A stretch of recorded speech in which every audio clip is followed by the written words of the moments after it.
Hey guys, so today we're doing a video, podcast, Creative Writing 20. Pack it up, pack it in, let me begin. I came to win, battle me, let's ascend. I won't ever slack up, punk you better back up. I am Peter rolling and a whole crew will act up. Get up, stand up, come on, throw your hands up. If you got the feeling, jump up, touch the ceiling. One slice of fun. I have with me Andrew Dyck. Howdy. Nice to meet you. So, where are you from, Andrew? Oh man, oh, the boonies, you know. By Togo, Saskatchewan. That's where it is? Oh, I didn't know that. Alright. So what are you interested in? Have you ever been asked that question before? No. You know, usually it's just like, just do stuff. What do you do for work? So you work as a courier? Can we cut that out? Anyways, yeah, I'm a UPS driver. Yeah, we were driving yesterday. I went and drove for him and he delivered packages. It was alright. Yeah, it was like 5 stops. Yeah, so you're not interested in anything? Your truck's dead right now, eh? Nope. Yeah, he made me pull his ECM out the other It was day. only Send it back to Bully Dog to get tuned again. just left Idaho yesterday. Anyway, the point here of our video is we're talking about my story I'm writing, The Last Vet, and we're going to ask Andrew some questions on what he thinks about it. So the first thing we're going to talk about, Andrew, is what does it remind you of, and of inspiration wise? You know, yesterday actually, I just watched Demolition Man. And like, did you just hire a scriptwriter? Yeah, that's actually kind of crazy that you say that, because that's Demolition Man, Sylvester Stallone. That was kind of like my main inspiration for that one. I'm along with some other movies, lots of 80s action and sci-fi movies like Total Recall, Arnold Schwarzenegger. Yeah, so Demolition Man, that was kind of my main inspiration for it. When was the last time you seen that movie? Oh, I don't know. I think I made you watch it here recently. Oh, yeah, A few months ago with Ian O'Dacer. I don't think we even finished the movie, but another inspiration for that book also is maybe Predator. That one definitely for the setting, for the beginning of it. That was one I made him watch here again recently. Put on. Wasn't that the same night? I think it was a different night. Oh yeah, that was like a month later. Yeah, I'm always, anytime they're here, if we're gonna watch a movie, which is not very often that we watch movies here, we're always busy working on something or actually going to work and working on our jobs together. But if we're ever watching a movie here, we're watching 80s sci-fi or action movies, and I like to kind of get lost in that stuff. I know I always feel like that I'm kind of in the wrong time. Like I feel like it would have fit in better back then, and it's always, I like to watch that stuff. I always, cringe, and I don't like watching all the new movies and stuff. How's your truck doing? My truck, other than ripping the fender off the other day with you. Oh yeah, that was. With the tires rubbing. I figured it was a little bit aggressive turn there. Yeah, well, and I didn't think so, and then, oh man, was I ticked off when we got out and saw that, but I mean. See, you listen to your elders.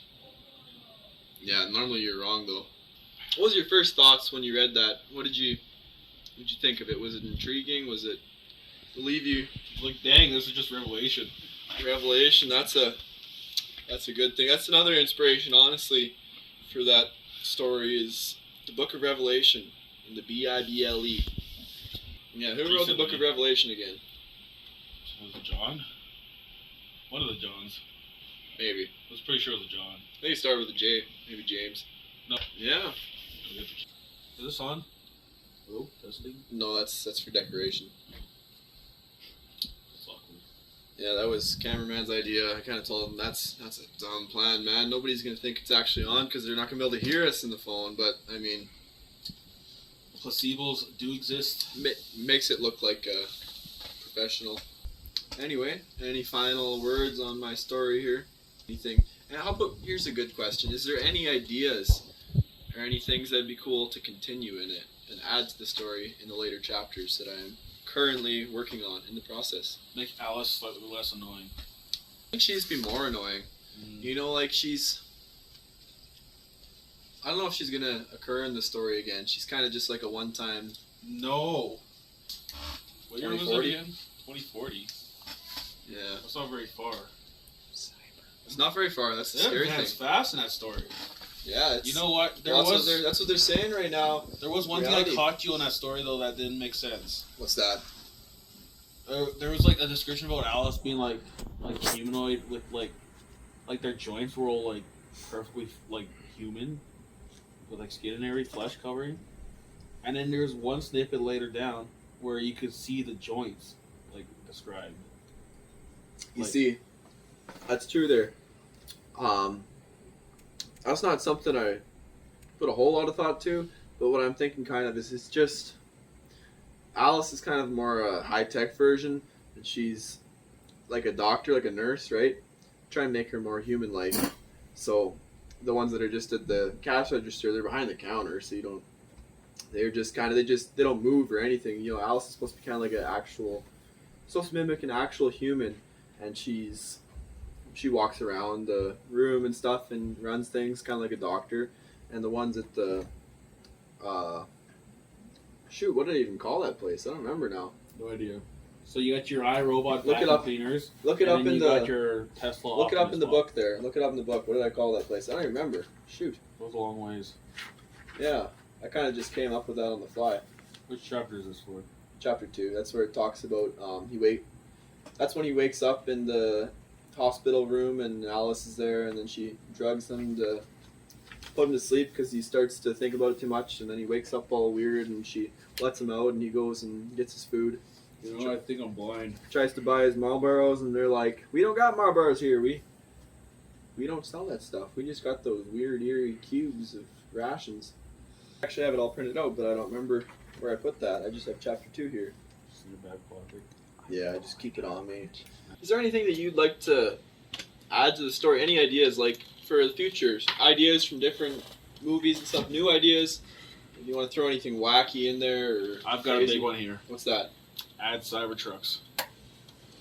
Well, I mean, we could add something like a Cybertruck.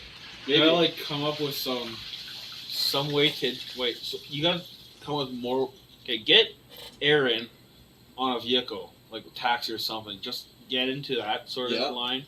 I want to see what the transportation system's like.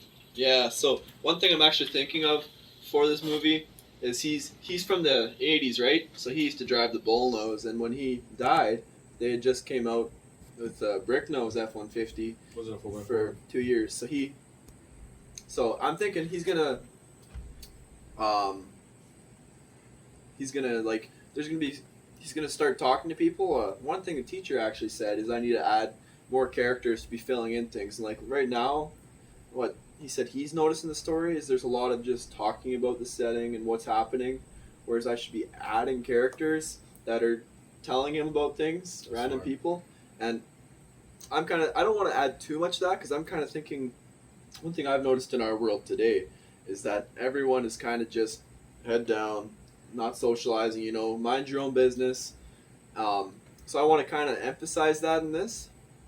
But also, at the same time, you don't want to go to Lord of the Rings route where it's just so convoluted. Yeah, it's just... You're in for the long haul. Yeah, for sure. Spoiler alert. So he's going to meet this guy who's been doing this for a while, but he's also from the past. So he's like kind of hanging on to the past, but accepting it. And he's going to be like explaining things to him and the way things work, but he's also going to understand where Aaron's coming from the past, right? And Aaron's going to come and see a vehicle going down the road, and he's going to be like, "What the hell was that thing?" And then his buddy is going to be like, "Oh, that's the new F-150 they just came out with this year." Like, he kind of maybe feels like it's all right what's happening, right? He doesn't realize that what's happening is off and weird. So he'd be like, "Oh, that's the new F-150 that just came out." And then Aaron's going to be like, "That ain't no F-150. It's a darn Cybertruck. I owned an F-250 in 1988, and I bought it in 1986, the first year of EFI with the 351, and it had 37-inch tires, a 6-inch lift." He's going to be like, "No, that's an F-150. He's going to be like, "If I had my Polaroid of it, I'd show you it." Of course, his buddy here, he's going to understand what he's talking about. And, "Oh, yeah, I used to own D-150. And then you know, something to that extent where it's like kind of funny where they're like, oh yeah, that's the new F-150, and it's a weirdly shaped floating car that's like, it's not an F-150, you know. There's definitely Back to the Future vibes in it as well, but yeah, What's Aaron's last name again? Thompson. Oh shoot, what am I talking about? His name ain't Aaron Thompson, it's Aaron Thomas. Yeah, he had a little skill issue there. You know, I didn't put any thought into the name, honestly. I kind of went and I was thinking, what should I name this guy? And I thought of Aaron Lewis, lead singer from Stained. Like, that's kind of a cool name. So I was like, Aaron Thomas. That's basically Aaron Lewis, but nobody would think Aaron Lewis, so it doesn't sound like I'm copying something.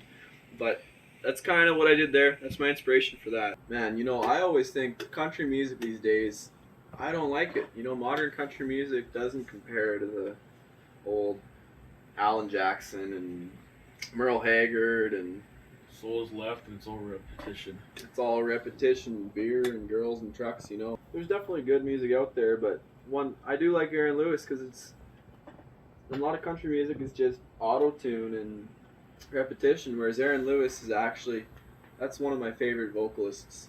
Terry Ortinsky at Royal Forward. Sponsored by them? Nah. Cut that out. Yeah, we can cut that.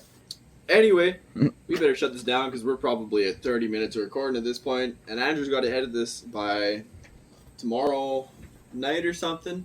Because I got to get this assignment submitted. We're getting real close to the deadline for finals and all that jazz for school. Anyway, hope you enjoyed watching this video. We'll catch you later. Until next. Stay frosty.